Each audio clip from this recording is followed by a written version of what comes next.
welcome to the Diablo podcast. We are online at diabloinkgamers.com. I am the host Flux, and I am joined on this show by Xanth, Ahoy, hoy. and our other guest is also Xanth. Ahoy, hoy, hoy. You should do it in an accent. You should do like Evil Xanth. Ahoy hoy! I'm Evil Xanth. Apparently Evil Xanth's got a really bad accent. Okay, we had a third person, but he was not able to appear. And this train runs on time. We have a rigid schedule around here. We will not be held hostage. And this is our theory tonight was going to be a year in review of a hardcore podcast. I know we did 14 podcasts last week about year in review stuff, and we thought we'll do a hardcore one as well. And then it was like, well, let's see, we've done 7 podcasts this week. Maybe we should save that for next week. And you have some points for the year in review stuff. You play entirely hardcore, and I'm a late coming parasite to hardcore. But you're doing just However, fine. I get a higher level character than you do right now, so there. Hey, Haha. hey, Until hey. until I die. And anyway, we're going to get to that in about 20 or 30 minutes. We're going to cover first some of those. Travis Day and Wyatt Cheng, Diablo III developers, did some live streaming on Wednesday, on Anniversary Day.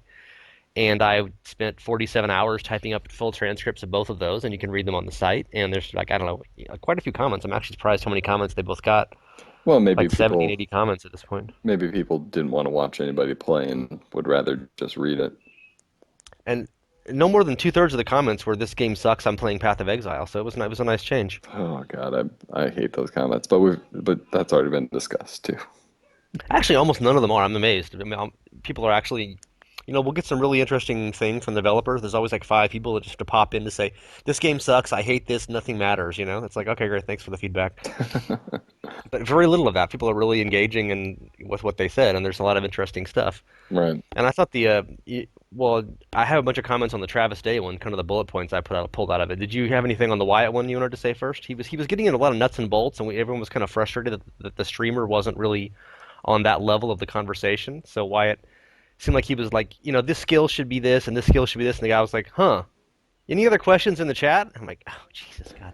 Yeah, I think kind of the way it was set up was a little frustrating in some respects. Kind of like it was kind of like he didn't know what to do, whether he was going to interview, play to his fan base, or what it was. Um, and I don't know, it kind of made it murky, I guess. I think if he would have had more of a clear, defined thing, and I know kind of the way it was set up was, to be a free-flowing conversation, humanize the developers in some respects, so that they're not this, obscure, blue post every now and then.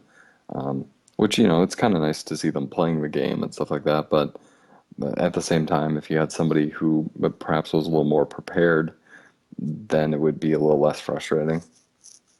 And in the streamer's defense, the Archon the Wizard, I guess is his name. Can I have a name? Can I be Sweeping Wind the Monk? Um, It's like you see those funny image macros, and it's like, pick your Pokemon name, and it's like, the color that you're wearing and the last food you ate. And it's like, orange asparagus is your pirate name or something. So do we just pick our favorite skill and our favorite class, and then that's our name now? it could be. I mean, or it could be Fluxy the Pessimist. I think I'm Tempest Rush the Monk in that case. Probably. And you're playing a witch doctor now. What's your favorite skill? Zombie Bears, clearly. So your zombie bear's the witch doctor. Yeah, Well, that rolls right off the tongue, doesn't I, it? yeah, I like it. I like it. How about ZB the WD? Uh, I don't, Boy! Sorry, sound like a rap logo there. Okay, we're rambling here. So anyway, any thoughts about what Wyatt had to say? Travis seemed like drop more juicy tidbits, and yeah, obviously I'm ready to talk about those. But go ahead. there really wasn't anything that struck me from Wyatt, just on account of it. It felt like I had heard most of it before, and it was kind of general still. That I wasn't like, oh, all right, this is gonna be awesome. It was more stuff that we had heard about or had been hinted about for a long time or stuff that couldn't be commented on to really give any sort of clarification. Yes, moving right along, man. All right. Oh, the point I wanted to make about the streamer before I insulted his name was that, in his defense, he was playing a hardcore self-found barbarian at the time. So, that is a little bit of a distraction when I can barely talk and chew gum at the same time. So, Right. if you're playing a character that actually can die and your equipment is junk, then, you're probably not 100% concentrating on the conversation. Right, but at the same time, I mean, how invested are you in, a lower character or whatever it is at the time? The whole point why not show a death or whatever it is? It's no big deal.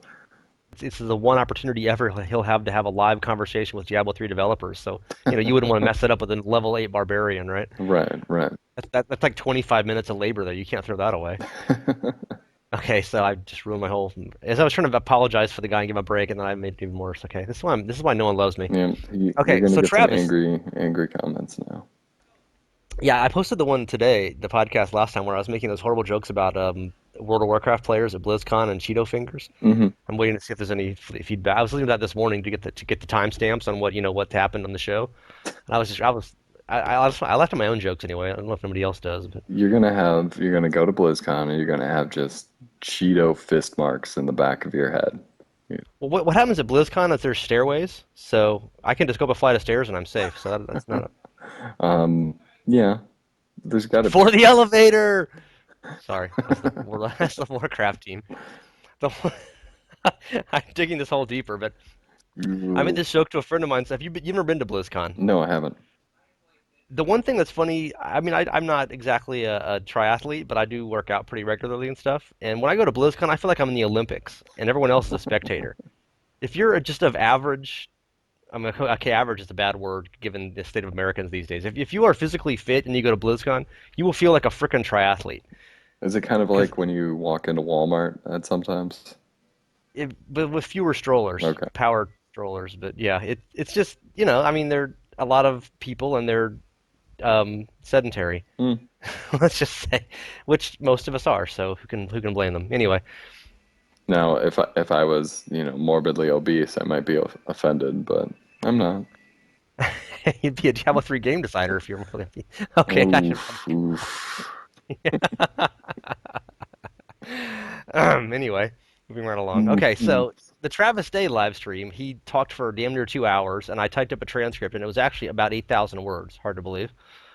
I didn't really realize it when I was typing it, but I was doing it in a Word document. So then I just did selected it. Said how long? I was like, paging up with Shift to get to select the whole thing, and I'm like, why is this not ending? Right. Yeah, I just going through reading it because I didn't watch the whole thing, but like going through and reading it, I was asking prior to this recording how long it had to have taken you because it is massive. That's what she said. And Oh, anyways, I went through and got some of the bullet points, and I thought we would comment on a few of those before we got into our year in hardcore thing. right, I thought it was interesting that he was. I mean, for one thing, he was just his. He was willing to say things sucked in Diablo 3. I mean, he's like, most legendaries are garbage. I mean, he actually that's like a quote, right, and it's like, well, I mean, obviously it's true, but we don't usually get that level of candor. right. And maybe you can disagree with me, but do you think that that comes from the fact that he wasn't on the team originally, that he can be outside of it and kind of look and say that, whereas somebody who's been there from day one, 10 years ago, would have a harder time saying it?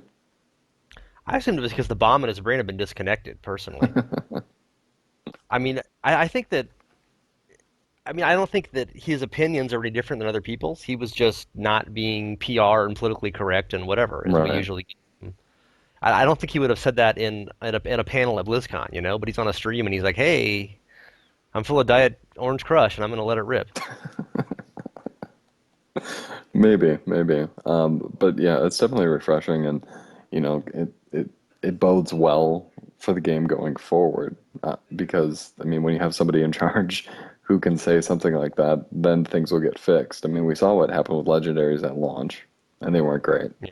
And then we got 1.04, and we got better legendaries, but they're still subpar by comparison to where we kind of would hope they would be. And if somebody in up higher up can recognize that and is willing to change it, then great.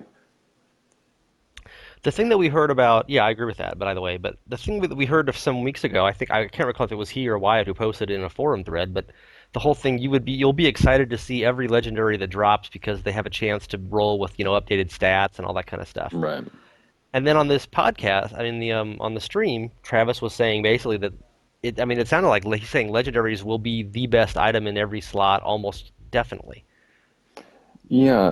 Which I, which I guess is the case now to some extent, except for like rings and stuff. But rings again, and even there, you can get a Zunies and a Nats and stuff. But yeah. I don't know how I necessarily feel about that. Like we might just get pigeonholed again, and I really don't believe that all legendaries could be amazing.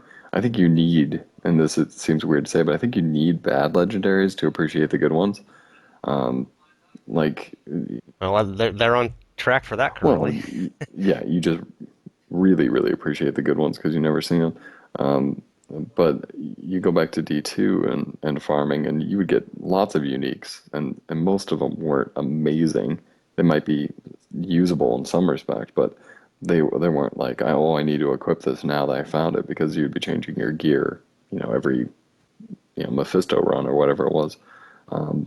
But the idea of game-changing legendaries is what really kind of appeals to me. Like, you really only see a couple of them right now, but like think of the deep for the Witch Doctor.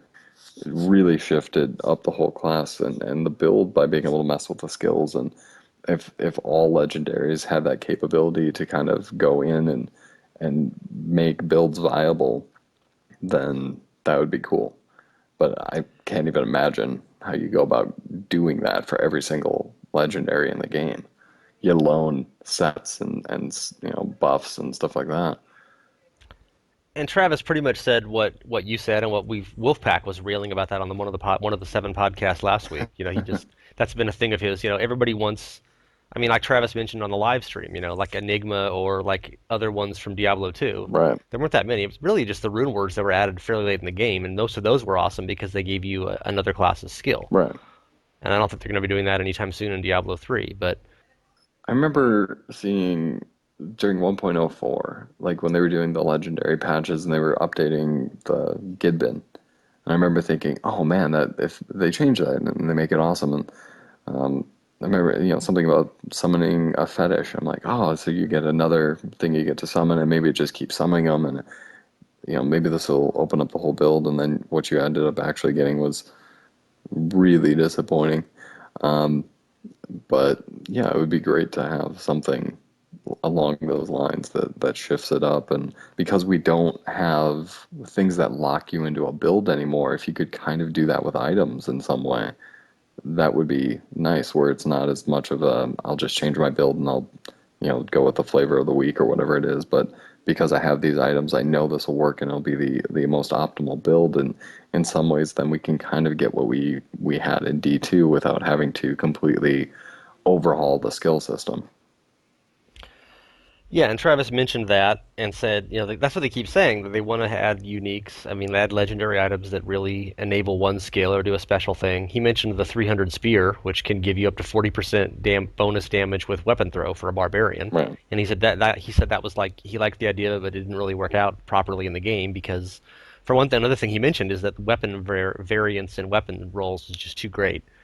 I think Wolfpack also has been railing about that, where you find an Echoing Fury and it can be like 700 or it can be like 1350. right, And if it's under 1,000, it's just completely useless and might as well not even exist. It might as well just be a fiery brimstone when it falls. right. And even when it's 1,000, it needs at least a socket too. Yeah, and so Travis was mentioning there's these five mods that you have to have on every legendary weapon for it. I mean, not legendary, but any kind of weapon for it to really be good. You need crit, you need a socket, you need a high damage roll, you need, IAS is nice too if you can get it, etc. Right, And in hardcore, everybody wants LOH or lifesteal, so you get even more of that. And it sounded like he's going to be, like they're going to be raising the floor. I mean, every item drop can't be fantastic, or else, what's the point? There's no, as you said a minute ago, you need to have crappy legendaries to have good ones too. right. Well, and then it's almost like you would never really keep looking anymore either, especially with the auction house too. If there's a proliferation into the economy and everybody's able to get what they want right away, you would just stop playing. Yeah, that was another question I had about what he was saying, because he's talking about how he wants these legendaries to be so awesome and so potentially awesome at least, and for people to really, he's talking a lot about self-found and the Ironborn mode, as we've been calling it. And how does that, what is the root issue of people wanting a self-found mode? And it's basically, by his determination, it's that they want to find upgrades instead of just buying upgrades. But which is awesome and true. But of course, unless you do something with the auction house or item binding or something, then if somebody else will find upgrades and they'll just sell the damn things, and you're in the same place we are now with different numbers. Right. It, And he never mentioned anything about how they're going to limit the sales of these, or if they're going to have some kind of BOA thing, or A thing that I thought's a cool idea I've seen people mention a few times is that, either you can limit how often something can be sold, or you can make the stats decrease, 5% every time it gets sold, something like that. Hmm. So, or, even if it's just once. So when you find an item, if you can like choose to bind it to your account, and it'll automatically get like a 5% bonus in stats. Hmm. Or if you sell it, it loses 5% or something like that. So there's some sort of drain of equipment. This is obviously an issue in softcore more than hardcore, but Right. Well, I mean, it's still an issue in hardcore too because you do have people passing down gear and stuff like that where eventually the economy can kind of get stagnant, stagnate. yeah, a little Yeah. bit. So, I mean, we do have one big out, and that's people dying. But with party play and stuff like that, deaths are. I've actually heard a lot of more people dying right now, but I think that's just more people coming back and not being as familiar. But eventually, I think people will stop dying as frequently because it's a lot safer in a party right now. Yeah. How'd that work out for you last week? Uh, You're like, wait, what? well, I was playing. You're playing solo. Well, there Yeah, you go. I was playing solo, which was stupid, but I couldn't find any MP3 games at the time, so I went and was playing by myself. Well, we're gonna get to hardcore in a minute, but I've actually seems like it's a little more dangerous in multiplayer. For one thing, you're pushing the MP level higher. Right. Like I was playing some the other night, and a friend of mine got on who's got a level 98 now. He might be 99 actually by now. I haven't seen him in a couple days, but and so we all of a sudden we were doing MP5 runs to get some keys. And it's like you're just steamrolling monsters with he's level 90, he was like a 90 monk at the time, and there was another like 65 wizard, and I was like my 55 monk in the game. So we're just three prong attacks on bosses, and they're just vanishing. But then, of course, if you get separated just a little bit, suddenly the boss has, they're dealing, I don't even know what MP5 is, but it's like 200% damage compared to normal. Right. And you can really very easily get a damage spike, and that arcane you're used to be able to stand in it for 1 second, it'll kill you in half a second on MP5 or whatever. And so maybe you certainly kill faster, but I could see you also increasing your damage, your risks in hardcore. Right. Yeah, it's you gamble a bit, but at the same time, in a party too, if you disconnect, maybe somebody's around that would save you. Yeah. Hopefully. Yeah, or they're just burning down the bosses at the same time, and they don't even realize. So Yeah. accidentally they'll save you. Anyway, we're getting into hardcore already, but one of the things that he said that was really interesting is talking about he wants multiple game mode. This is Travis saying it in the stream, I mean, and saying he like wants, kind of like the Infernal Machine now where you can do key runs or not do key runs. But he says he wants to just greatly increase and improve upon that. And so if you had, his example on the stream, he's like, if it's Friday night, you got lots of time to play. What can we put in the game that's something other than just a series of 10-minute runs like people are doing now? Something other than just doing more Alkazir on MP0 runs. Right. And he's like, we don't have anything like that now. And he really wants to put stuff in, and they're mentioning like, the bottomless dungeon kind of thing, or some other game stuff, or adding like another level of demonic essences that you would only get from act bosses, something like that. So you would really actually change up your gameplay strategy and style. Right. And I can easily see them doing something like if you stay in the same act for you clear the whole act in sequence, you get like extra stacks of Nephilim Valor or something like that. I mean, just to give you some different way to play or some different style, or so you're chasing instead of just doing the same thing as always now. Right. I mean, like even with the new patch, it's been nice to go into other areas, but you are realistically doing just about the same thing. And eventually that newness will start to fade in some respects. But at the same time, like I look at it and you look at D3 versus D2, and I mean, really, what do we necessarily expect for an end game? If anything, the runs I'm doing right now are a heck of a lot longer than what I was doing in D2. Yeah. Because you would rush, quickly do Mephisto or, do bail runs constantly. And that would be, what, 5 minutes tops or whatever? It's kind of funny because he was on the World of Warcraft team, and the whole thing in that game is which bosses can drop which specific items. Hmm. And so people just go to the same boss a bunch of times until they get whatever item they need for whatever class. And that's exactly what we don't have in Diablo 3, where it's totally random. I mean, if you want to find a Mepo, what do? I mean, I have no idea. You just kill lots of level 63 bosses and hope you get lucky. Right. I, But actually in Diablo 2, because of the way the treasure classes worked and then loot tables, you actually did know like you could get really good gear from like Hell Mephisto, but you couldn't get like the top four treasure classes. Right. But it was a really awesome way to get like the low level Hell stuff, the low level elite. Yeah, elite. God, I'm blanking on Diablo 2 terminology. Right. It's been so long. But I mean, or people would, I think, as I recall, like I think it was Nightmare actually. It was either yeah, I think it was Nightmare and Ariel was like the best place to get a Stone of Jordan. Right. And so people would just go back and run Nightmare and Ariel a bunch of times because she had, a 0.7% chance better of dropping this one item. And Right. that doesn't exist at all in Diablo 3 to my knowledge. Right. I think, and you hit on the right aspect too. Like she had a better chance. It was still possible that it would come from something else too. And I think that's what I always have liked about the Diablo series is I have just as much chance of hitting a barrel and finding something great as I do, as somebody who's farming bosses constantly. Or, I could play for an hour and find just as good of stuff as somebody who's been playing all day. I was kind of, I've been partial to that. And if you recall in 107, when they added those new crafting recipes, there were what, two of the sub bosses in each act had like a much higher percent chance of dropping the recipes. Right. So for like 2 days, everyone was doing like Siegebreaker runs, and GOM runs and stuff. And it's like, ooh, this one special boss. Or you go to actually, I think Siegebreaker was not one of the ones, but people were doing that for like 3 days, and then of course everybody had all the recipes, and they're not worth anything anymore, so no one cares. But if it had something like that, like Right. here are these four special bosses in this act, and they have a 50% better chance of dropping X.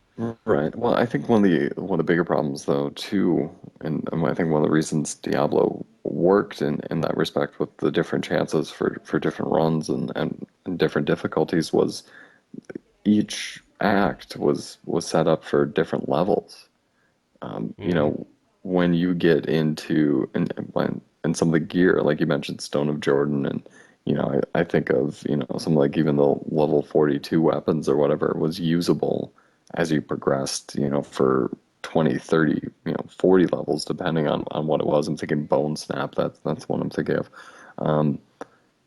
You don't have that in D2 because you have that level 60 cap, and then you go in D3. or D3, Yeah. and then you go into the Paragon system, which kind of it's like a choke point for where all the gear has to end up, and you kind of miss out on that opportunity of anything that's 1 to 59.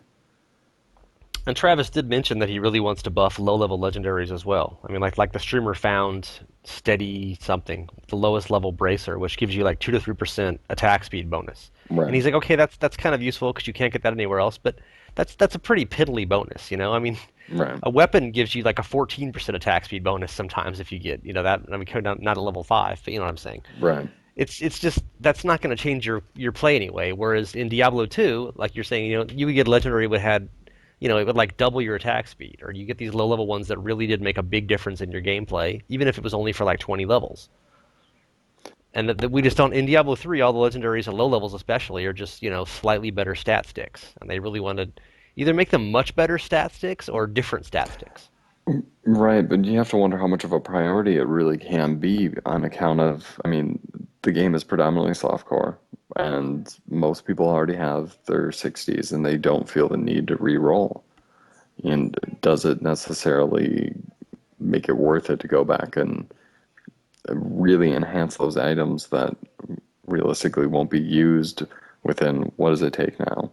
A day, 2 days to get back up to 60? But you're forgetting they're going to make those items drop in Hell now and in Inferno Right. with upgraded stats. So it is worth it to overhaul at least a lot of the legendaries So if you give them special mods that will still be intact when those items roll a level 62. So would it then be that the item I find at level 14 I could carry all the way into Inferno? Yeah, it would just suck. Yeah, right. From what they've said, it sounds like if you found there'll be some chance for you to find that item at level Inferno, Oh, okay. and it would just upgrade all the the basic instead of being 20 strength, it'd be 200 strength or something like that. Right. So that wouldn't help you with the upgrades in that way from the low level ones, but hopefully they would make, if it had plus 10% attack speed or something on those bracers, then that's an awesome item if you find it in Inferno, or if you find it at level 10. But it's not gonna, the same one's not gonna upgrade from level 10 to level Inferno. Yeah.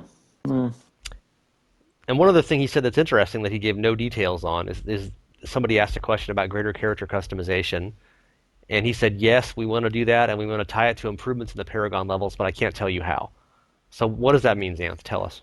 I would assume maybe with each milestone you get to do some sort of transmogrification with a certain slot, like maybe I don't know, boots for level 10 or something like that.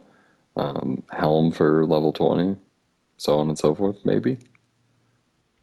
That's gear though. Would those items be item bound or something? I mean, he said character customization. I was thinking it'd be like maybe you get some manual skill stat points Oh, I or I was thinking more on the account of like the look because I know they've been getting a lot of requests on that one in terms of like being able to make your gear look different than anybody else's.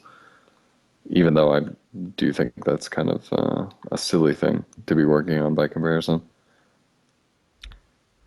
yes, it is. Okay. So any other comments on what Travis or Wyatt said before we get into the year and hardcore stuff? Not really. I mean, I'd like to see more of this kind of stuff. You know, more of these kind of open interviews in some respects, um, because it's nice to hear from them outside of the Blizzard format. And it's nice to hear them engaging with their community, you know, and talking with their players, which is nice.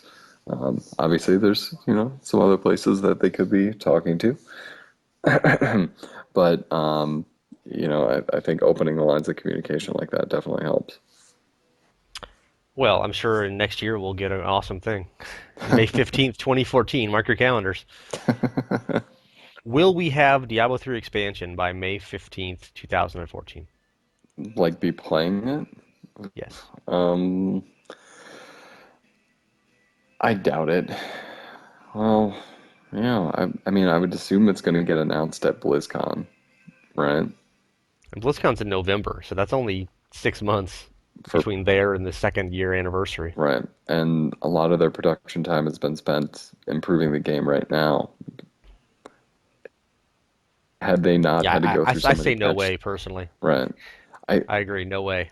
It'd be nice, but right. Had they not had to gone through so many patch cycles, maybe. But uh, because they've done so much to the game already, I just don't foresee in a year's time that they have the expansion out. Maybe it's in beta,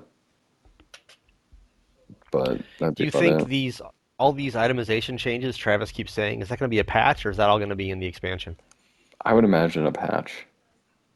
I think they've been talking about it too much for it to kind of just fall on one expansion, and I kind of feel like they really want to nail the expansion. So if they mess up with itemization, the expansion's a chance to fix it. Whereas this is, with D3 right now, it's kind of a trial ground, and if it works, then they carry it over. It's widely assumed that if they're going to do a major itemization rehaul, that will be in the expansion because then it's going to devalue all the current gear and people will spend thousands of dollars on their equipment. So it has to kind of be a little bit optional. They can't just totally upset the apple cart. Right. At least that's the theory people often. That's when they do the major changes in World of Warcraft. Is in expansions, and if you don't like it, you can play the not panda one and have whatever your previous stuff was. Right, but with each patch in World of Warcraft, they introduce a new level of gear too, so all the other gear becomes obsolete, and that's within the game too, Yeah, without having to purchase anything. I think they go through like three or four, maybe even five patches before they'll do an expansion. So they'll do that with one. I could see them doing it with D3. I mean, when you have it wouldn't be an awful thing for either economy to kind of hit reset, and then people with these pools of gold start throwing it around for other items. I like that part. These people with pools of gold, says Mr. Billionaire Hardcore Goal. I do not have that much. Are you back to 500K, 500 million yet, or no? No, slowly but surely, but I haven't I haven't had a chance to really do any good farming. I'm just trying to get back to, I think, like Paragon 50, and then I'll be farming well again. You're piddly magic fine now, probably. So Yeah, I know. okay. Speaking of hardcore, I think we're ready for hardcore year in review. Yay. So it's few of the obviously we talk about hardcore all the time since that's what I've been playing lately and what you've been playing forever and other people as well who are not currently on the podcast tonight Right. who was supposed to be here playing hardcore. But the train runs on time. So you chose. I mean, we've covered this a lot. And you do a column every week, so we don't want to get too much in the background. But I mean, so you were hardcore all the way from the start, and have you ever regretted that? Do you ever wish you'd played some softcore, or, Mm, except when you die? Not even when you die, you don't care. no, I really haven't. In fact, I've only been frustrated by like the first 10 levels I had to do the night of to unlock hardcore. I was like, I could be playing, but um, obviously, well, originally when the game was first slated, they said that you would have to go through the full normal playthrough, and then they cut it back down to only level 10. So by comparison, I was happy with that. But I've never really looked at it that kind of way. I think not having to deal with a real money auction house or, you know, anything that comes with that is kind of nice. And it's a smaller community, but it's a little more close knit, and I, I've just had more fun, I think, as a result. And every character I've lost is it hasn't been frustrating. It's been an experience, and I've lost I think 6 witch doctors over the course of the year, and I'm still playing one because it's enticing. It's fun. I think the only time I've ever had a tinge of regret would be when I was hearing people, saying they made like $800 in those first months playing softcore. But aside from that, never. You've killed more witches than the Spanish Inquisition, by the way. Do you ever wish you had? Well, one thing with softcore, obviously, is you can experiment more. I mean, you can't Right. throw some half-assed crazy build together in hardcore and say, hey, let's see how this works, or hey, let's try MP8 and see what goes on there, because then, bad. Right. Well, I think that the PTR gives a nice little training ground if you really want to mess around with something that you really don't think will work. Just load your character up there and try it out. But for the most part, I feel like I can do that kind of stuff still, especially now where Inferno is kind of limited, especially on MP0. So you can still experiment and try things out. And thankfully, with like a witch doctor or a monk, you do have those safety skills just in case that build did not work.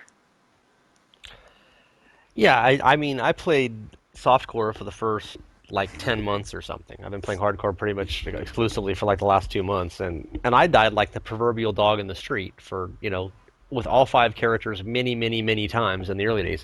Of course, I was doing self-found for a while at the start, but I mean, I kind of moved into hardcore once I knew what I was doing, and I've really only played characters that I know what I'm doing, and I have not had a single hardcore character die yet, as you know.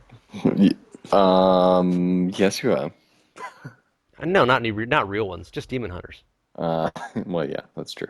As we discussed in the past, there are only four classes in hardcore, Um, and there's also demon hunters who are fun to play level 1 to 30, and then you die horribly on Hell Belial, and then you move on. Yeah, actually, a friend of mine was leveling a demon hunter, and he was doing really well and made it to 60. And uh, I I I logged off last night. He was 57. I checked on him today, and he had hit 60. He was geared up, and he was dead.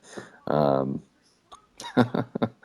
just all that push to 60 with a demon hunter and dying right away. And well, that's the beauty of demon hunters. They're really fast, and then they hit a wall. Hmm. But And they I mean, it's die. kind of ridiculous that the witch doctor who has tons of resistance, inherently from her main stat, Right. and minion tanks has this life preserving skill, which is useful.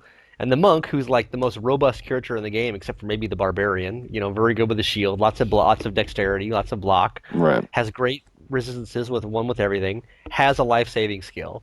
And the demon hunter, who's the proverbial Well, glass cannon, has nothing. One mistake, half a second an archon beam. Hey, you're dead. Yeah, enjoy your trip to 60 again. and even the wizard has one too. Yeah, They have exactly. unstable anomaly. Yeah, that's always made me hesitant about the demon hunter, and well, that and the fact that I don't like him. Um, but it seems very weird that the monk would have that one. would have that passive, and not something much more squishy. So I'm guessing nobody at Blizzard plays hardcore Demon Hunters, like nobody on the dev team, because they mentioned like Wyatt said he likes to play self-found hardcore and stuff, but it would seem like somebody at some point would have realized, it's just damn near impossible not to make one small mistake with the squishiest class in the game. Yeah, it's only been a year. Why would they want to change that now? Well, I think, changing and adding in a massive skill like that has got to be something that would take some time or some debate, even. Yeah, I'm sure it'd take debate. It wouldn't seem like. I mean, they have the mechanics with other classes. I mean, if they just gave you basically the equivalent of what the Witch Doctor has. Right. Which You die, is, you get like an automatic two vaults in one random direction and 20% of your hit points or something. that's not bad.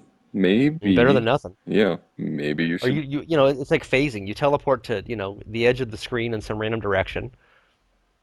1 second of invulnerability, and you get 35% of your hit points back or something like that. I mean, who knows? Whatever. But they obviously it's not a priority, and they don't. I really didn't even care about that when I was playing a softcore demon hunter. You just know you're going to die a lot, but you can also kill pretty quickly. And when you get into hardcore, you're like, yeah, there's only four classes now. Anyway, we've done way too much demon hunter X. Nobody cares. So dealing with deaths, you've just snapped right back and you've rebuilt and you go along.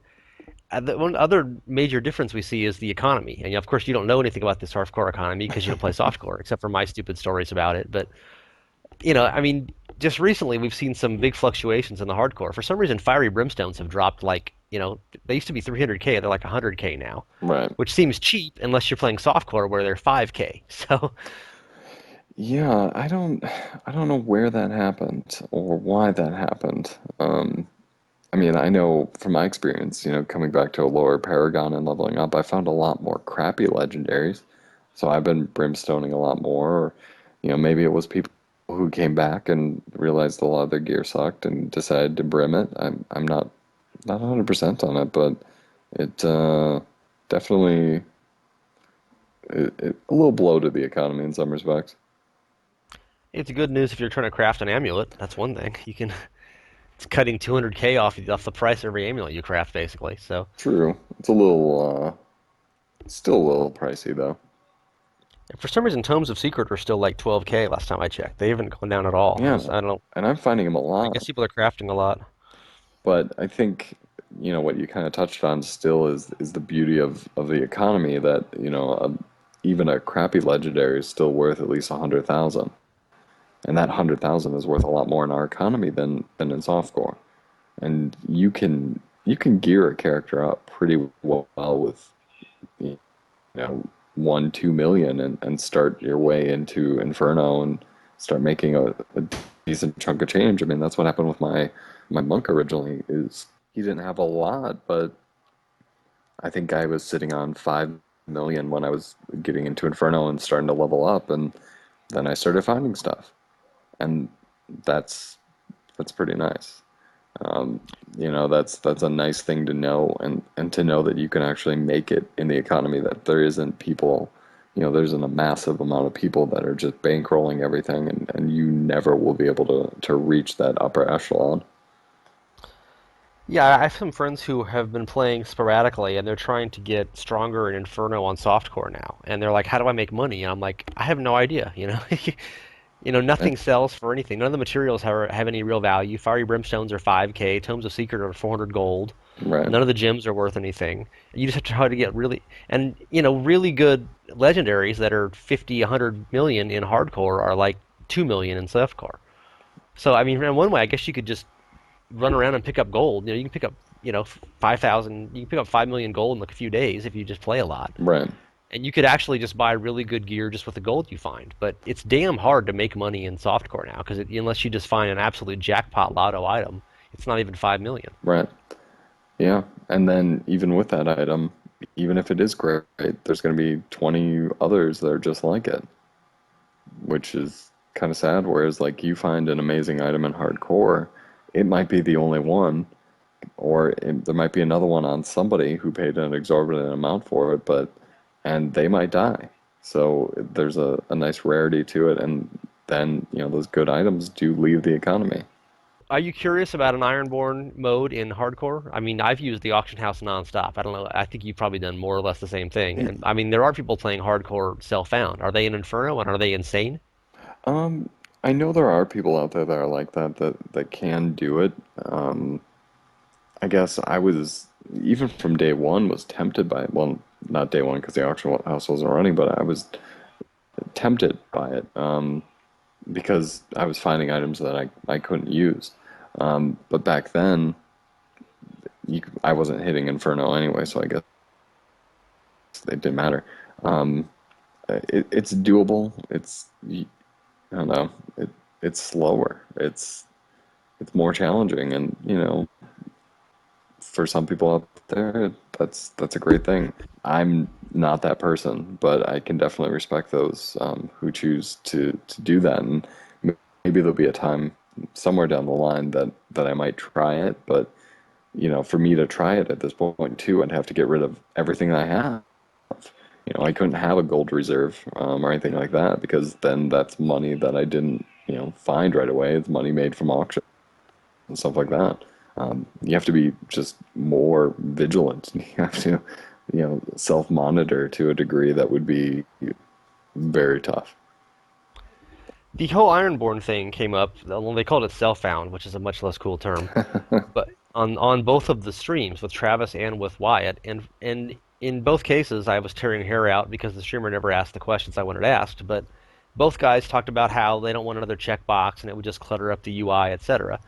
And of course, the one thing that I think Wyatt was the one who said it was kind of interesting, where it was we could just have it be by default. Every character starts off with some sort of little insignia saying they're self-found, and obviously you use that once you're no longer self-found.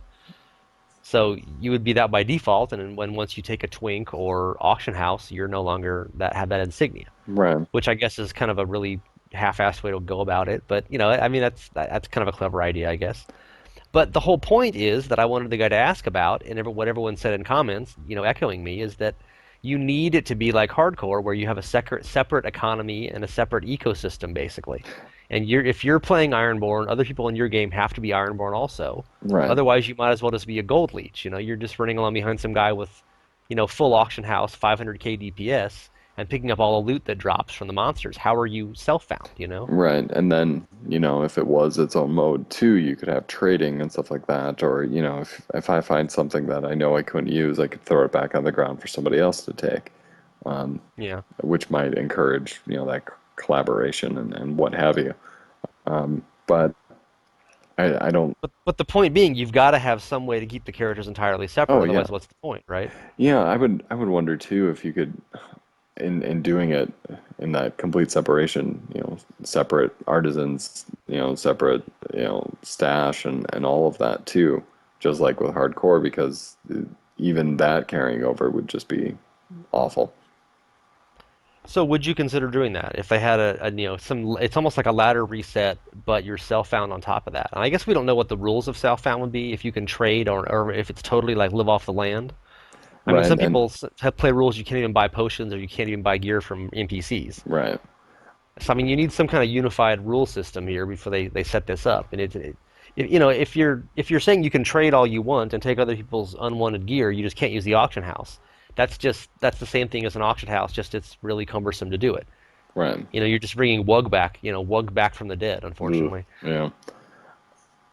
I mean, I would. So I mean, my vision of self-found is you don't get to trade. It's self-found means you, yourself, and you is who finds those items. You don't even get to twink. Right, So it's what this character gets, and I'm not really sure on how strict you want to be about buying stuff from NPCs. right. But I mean, you can't buy in-game gear from NPCs anyway. I mean, it's never good enough. So Well, I mean, you can craft up some decent stuff though. yeah, I assumed crafting would be available. Right. I mean, but not just buying rings or whatever. Yeah. I don't. I don't know. I think I would probably try it, but I think it'd be hard to do now since you know what the pace of the game can be.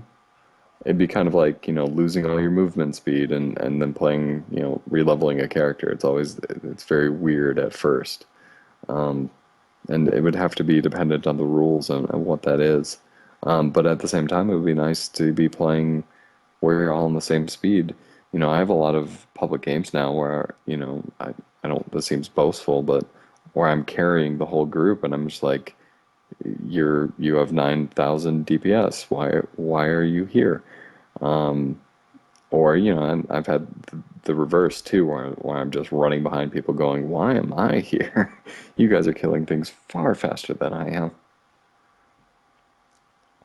Yeah, and that's why you can't mix self-found with not self-found because it's wildly different playsets and styles and accomplishments. Right. But I mean, I think it would always be fairly underground. You can put on your thick black rimmed glasses and say you did it before anybody else, kind of thing. Hmm. But I mean, obviously it would be kind of a minority thing, but so is hardcore. So and then of course you get the potential of Southbound. Ironborn Yeah, hardcore, where there's exactly. 7 people in America playing it, and you're two of them. But I mean, it's if they can. Obviously, we're not programmers. We don't have any idea how the game's infrastructure works, and if they have to add more character limits, and if it's, I think it's probably just not worth the trouble to them. And maybe if we get that, it'll be like they were saying on the streams, like they're talking about like ladder resets and stuff, maybe Hmm. someday. But that's like, once the second Diablo 3 expansion comes out and all the team goes to work on other stuff, they just kind of put in these things. So every 6 months there's a fresh economy, Right. and it's like a self-perpetuating thing like D2 has. So I mean, we might get that someday, but I would be shocked if it's before like 2016. Yeah, that sounds about right.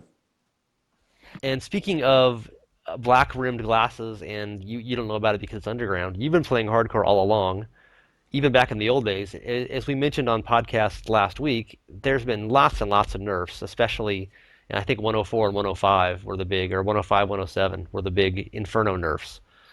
And now, as you say, you can get on there in MP0 and just cruise along and have quite good survivability. But back in the old days, back in your day, Sonny, Yeah, it was definitely when not it like was that. 5 miles uphill through snow both ways, can you compare for new Johnny Come Latelys what it was like in the early days of hardcore in Well, like 103 and 104? well, I mean, just going from launch, I was impressed. I took my first witch doctor and I took him all the way to 60. Um, but to get him from And you were in Nightmare Act 3 at that point, right? Hell Act 1, um, Nightmare Act 3, you did Belial 647 times to level up. Now go ahead. no, I was avoiding Belial like the plague, um, because he's the Duriel for me. But Yeah, yeah. Tell my last Demon Hunter about that. yeah, I took my first witch doctor from 1 to 60, but how I got to 60 was from 55 to 60. I just repeated the first quest in Act 1 Hell. And I kept repeating it. It wasn't like the waterfall cascading quest turn in where you could cheat it. I was just literally running that over and over again because to step out into even regular Act 1 Hell at the time and face an elite would have killed me. So from 55 to 60 was just that quest over and over and over again. A little tedious, but I wanted to get there, and then it progressed a little bit and made it to Act 2, where I died in the sewers, I think it was, of hell. The next witch doctor made it to Belial, and it was Act 2 of hell. Same thing for a while. I mean, it took a long time to make it back, or to even make it to Inferno. I think it was my third witch doctor before I made it to Inferno. And then when I finally got there, I just decided to stop and to level up another character because I was so expecting death to happen facing anything that I needed a backup. So I didn't have to re-level something right away. So obviously today things are a little different, and you have a bankroll as well, so you can twink your characters and zoom right up. And it's also easier to make money now with more people are playing. There's a bigger economy.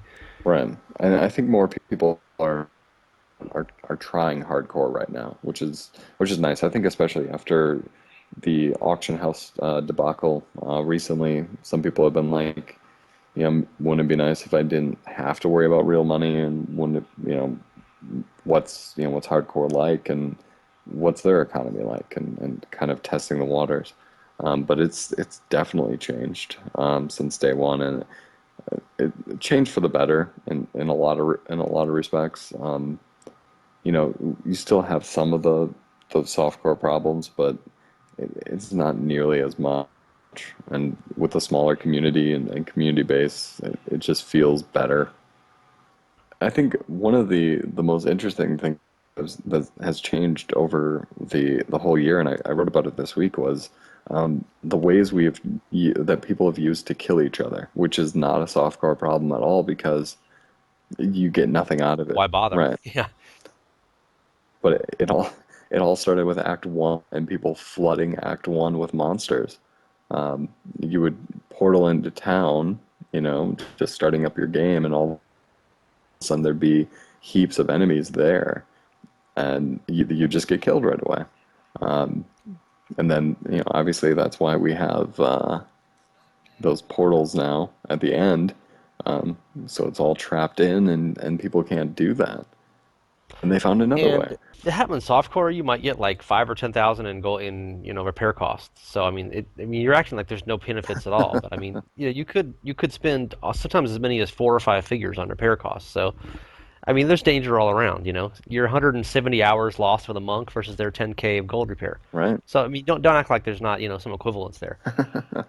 So you're happy on the whole with your year of hardcore, how the hardcore is progressing? It seems like the economy is much better off, and there's people are playing it, and they fixed most of the horrible exploits. Right. Yeah, I mean, it's hard not to be content with it. I don't think I ever expected, a year ago to have a bunch of high level characters and, you know, to be doing as well as I am. And, I'm cursing myself now that I will probably die tonight. But I'm definitely content with it. And especially now with 1.08 and public games. I rarely play solo right now. If I do, it's only when I know I'll need to pause in the near future, or if I'm crafting or something like that. But I'm jumping in, I'm playing with other people. I have somebody who can watch my back so I don't die horribly in a solo game again.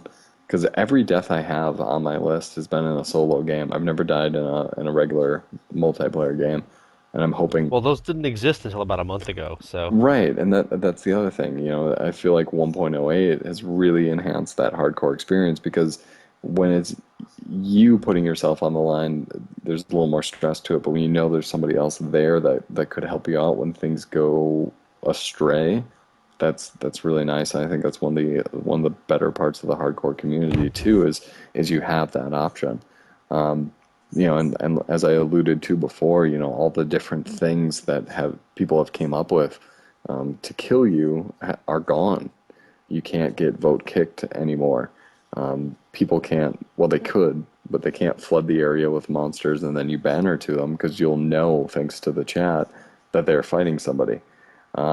So every excuse I used to have to not play in a public game is completely gone. And I think that was one of the big things in D2 about hardcore that was great was playing with other people. And I think now that that's opened up, hardcore is just getting better. and we actually get bonuses for multiplayer now. You get bonuses for Magic Find and experience Yeah, exactly. with So, more people in the game. So I mean that it's amazing it took them that long to finally put in like the most important thing about multiplayer in D2, basically. But here it is. right. And it's effective and fun, which is really what you want. Speaking of bonus experience and Uh, Magic Find, have you been enjoying your week of anniversary? I guess we got a few days left in this when we're recording this on Sunday night. right, yeah. I went from 31 to 34 last night, so three Paragon levels in a night. I was content with. I want to hit 35 or 36 tonight, and it's definitely made dying a little bit easier to kind of get back into it because I think I picked up this Witch Doctor at Paragon 13. So slowly trying to get back up to 72, I think. Was he 72? It's definitely helped a bit. It's I thought it was a nice little thing to do too. Like if they had done something stupid like I don't know, another sigil for your banner or something, that would have been lame, but a nice in-game bonus to those who are playing was a good thought. Well, we got new wallpapers too, so don't forget that. That's true. That's true. But I'm glad they did something in-game. I think the Magic Find's a little silly. I mean, 25% is, I mean, it's nice if you have nothing, but if you're going from like 380 to 410, or 405, you're not even gonna really notice that. Right. So the 25% experience is huge because it's on the plus it's also on the left side of the equation. It's the multiplying side, not the multiplied side. Right. So that really factors up other stuff, especially if you're on doing some MPs and get your Nephilim Valor up. But Hmm. I think the Magic Find should have been like 100%. I mean, if you're gonna do a bonus that might actually make a difference. Yeah. It's But for entirely those of possible they us, couldn't actually do that. I mean, the bonuses are just shrine effects basically. yeah. So Yeah. maybe they couldn't do a quadruple shrine effect. They're like, well, maybe next year we can do that. Or maybe it'll just double for next year and triple for the third year, and then on the fourth year, 100. Yes. Wow, that's something to look forward to. 2015, here we come. That reminds me of a thought I had when upon the streaming with Travis. He was talking about useless item mods and what are some good item mods. How about an item mod that increases the effect or duration of shrines? That'd be nice. I mean, Double duration, double effect, both. I mean, I get, I don't, you don't want to stack it, 20 times and you're, perma shrine with all six of them or something. But I mean, I have no idea if any game has that, but it just occurred to me while he was doing the stream. Like, I would not mind that on an item. Maybe it's on a special unique, so you can't get a bunch of them. right. Yeah, that wouldn't be an awful idea. I don't mind it. Yeah. So an hour into this podcast, I'm sure Travis will hear that and just throw it right into the code tomorrow morning. So all is well. Yeah, that's the only thing he gets from this. He'll listen and be like, "That's it. We got it." Well, I Itemization. listen to I listen to 2 hours of his stream. I think it's only fair. True. At least no one's making him transcribe this podcast. So there is that Well, you don't know. on Maybe No Meeting Tuesday. maybe there's a community developer or community manager out there who's listening and is Yeah. Hi, Bashiak. Love you. Fashiac doesn't work for for Diablo anymore. He doesn't work for anything anymore. He, He just he does. does mustache competitions. They have those. Yeah, You're he's the you're defending national champion. you're out in Portland, aren't you? You should be seeing nothing but mustaches all over. Filthy hipsters left and right. Yeah, Okay, I had a whole thing about Magic Find and how it works with Paragon levels, but I'm going to save that because we're already an hour into this and we need to wrap it up. yeah, So okay. maybe next week I can launch forth on that. I, you're gonna ask for my final thoughts, right? Because I just I did. have a rant I want to go on. Yeah. Um, Well, you can do yours instead of me doing mine. okay, so here's my qualm with public games right now, and you can tell me if you agree or disagree. I disagree. I don't do public games. Son of a bitch. All right, no. They're full of stinking bears, Yeah, well, they're. usually with witch doctors attached to them. How can you not love that skill? That's like the best skill in the game. Um, I like the zombie, 10 yards radius. That's the best part of it for me. zombies plus bears, awesome. Anyways, public games. So here's my qualm. I can find a great one and can roll with them, go through, blaze through half a level or whatever it is, and things are great. Then I leave. And the party dissipates, and then I go and join another public game. And I get in, they're almost done, and I'm like, okay, they're on, they just killed the key warden, they're doing one more area, there's no point in me staying. I'll leave. I'll enter again, I get the same game. I'll leave. I'll enter again, I'll get the same game. And I've had that happen like 5 times in a row on the same game before I finally got put into another one. And then it's kind of the same situation where they're halfway cleared and I have to leave again because there's no point in playing catch up. Like I wish there was a system that like once that game has started, that it would kind of lock and would prevent other people from coming in some respects. Or at least before you entered, you had an idea of what their progression was, and you knew what you're getting yourselves into, and or you wouldn't be able to re-enter a game that you'd already left.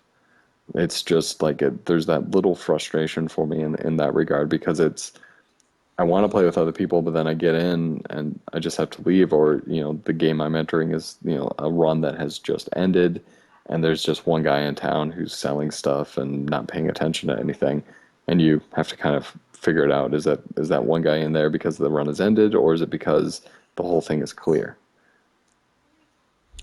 Well, the obvious joke here, which would be what our third person would make if we had another guest, is imagine if there was a system where you had like a way to tell what the game was by the name of it, and Right. like some kind of a timer you could see how long the game had been open for. They could maybe add that in a patch in like 2001. That'd be awesome. Exactly. That like I like the system that as it is right now, but it it can get a little frustrating in that respect. Or, just the fact of I was in a game of four people, we just did a great run. Could we do an option to immediately recreate the run with the same four random people? Don't they have that? I mean, once you're in a game, you're in a party, Right. But and you all can leave the game and recreate a new one. You all just go into the new game in the same no, party. but when you leave the game, you're not a part of the party anymore. Alas. Because at least from my experience doing public games, I'm doing the random any quest monster slaying, and you don't get to stick around with them. Because I recall Jay Wilson saying that in like 2008. Well, Like he's this whole I want to be able to leave a game with the same people and recreate immediately with no in between clicks, just very easily. no, like if you and I form a party and then we make a game, yeah, we could do that. But in a random public game, you don't get that option.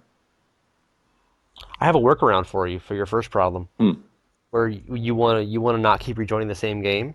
Remember, like I remember a couple months ago, people were complaining that if you vote kick someone, they would just get back in the same game, and they finally put in a fix. So all you need to do is get people to vote kick you. Yeah, So be really obnoxious or like do something, and they'll kick you out of the game, and then when you rejoin, you won't go back into the same one. that would involve them paying attention to what I'm typing. Yeah. Hmm. See, there's the problem. But, aside from that small qualm, I mean, if I have to rejoin a couple of games here and there, I'm still getting into some good games and having a good time. It's just one of the thoughts that's been in my head is, again, going back to the old D2 standby and hey, these people have been playing for 2 minutes. They're probably haven't cleared anything. Get in there kind of game as opposed to truly, truly random. Well, that seems like something that would be too hard to fix. They should have some sort of slider for how many minutes the game can be old or whatever, or specify you for, not rejoining the same game or newer games or whatever. But Right. they put lots of new social stuff in, and obviously that's not entirely finished yet, or according to your testimony. Okay, any final thoughts? One of the big things that I've noticed is in this year, I haven't played really anything else. I've mainly been playing Diablo. And I think for me, that's a good sign. If I can play this game for a year, mainly by myself, not playing in public, and now we have all these features and the game changing, that's a good sign for where the game is going. And I can only imagine myself still playing this in another year's time. Well, you've just made some people at Blizzard very happy with your final comments, and I will save my sarcastic comments since I'm basically in agreement with you, but I don't really play other games anyway. So, Right. Well, I mean, for me, with any other game that I was playing prior was just a waiting game. Really, it was just something to do while I was waiting. It was the same reason I picked up WoW was because I was waiting for Diablo 3 to come out. well, a narrow escape there. Okay, I guess that's our hardcore and non-hardcore year review, and looking forward to another great year of people not playing Diablo 3 and telling us all why that we suck for doing so. Yeah, bring it You've been on. listening to, you've been listening to the Diablo podcast. We are online at diabloinkgamers.com. Moo. Moo. Oh, it was a Moo. sad cow. Yeah, I'm a pretty sad cow myself at the moment.